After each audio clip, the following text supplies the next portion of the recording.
हाय friends नमस्कार welcome back to my channel मो सुस्मिता स्वागत करछि आपण मानकु मो चैनल को। तो फ्रेंड्स मोर आज का वीडियो रोचे मेहंदी रो हेल्प रे आपण माने केमती आपण का हेयर झड़ी बारे आ हेयर फॉल रोकी बारे हेल्प करिवो।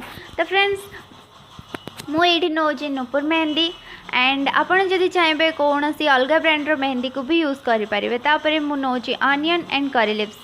फर्स्ट मु गोटे पैन रे 1 कप वाटर को बॉईल कर देची। देन तापरे मु ऐड करूची ऑनियन। फ्रेंड ऑनियन आम हेयर पाई बहुत ही बेनिफिट होता है।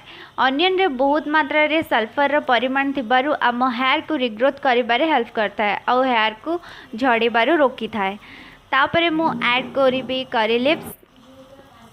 फ्रेंड करी लिप्स आम हेल्थ पाई जमती बेनिफिट होता है सेमती आम हेयर पाई भी बहुत ही बेनिफिट होता है।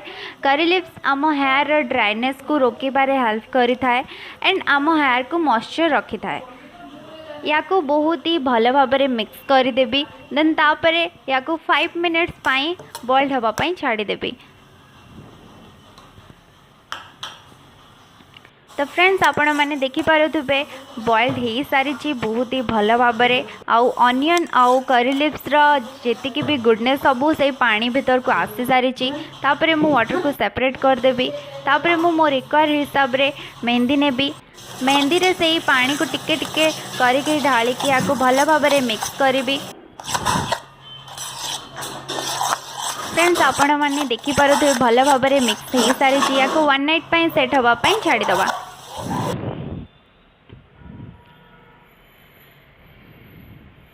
तो फ्रेंड्स आपण मैंने देखिपे मेहंदी पूरा रेडी अच्छी हेयर रे अप्लाई हवा पाई।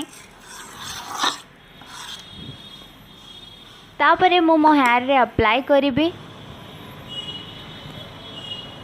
फ्रेंड एटी आपण मैंने जदि चाहिए ग्लोव्स रो हेल्प रे मध्य मेहंदी को अप्लाई करि परिबे। मते कंफर्टेबल लागे खाली हैंड रे अप्लाई करिया को, तो मु खाली हैंड रे अप्लाई करूची। तो फ्रेंड आपण मैंने जदि चाहिए ब्रश रे हेल्प रे मध्य मेहंदी को अप्लाई करि परिबे। तो मु एबे शावर नहीं सारी। आपण मैंने मो हेयर को देखि पारुथिबे केमती शाइनिंग करूची। तो फ्रेंड्स मोर आज का वीडियो आपण मानकु केमती लागला मते कमेंट करके निश्चय जणाइबे। जदि वीडियो टी भल लगी तो लाइक आउ सब्सक्राइब करने को बिल्कुल भी भूलिबेनी।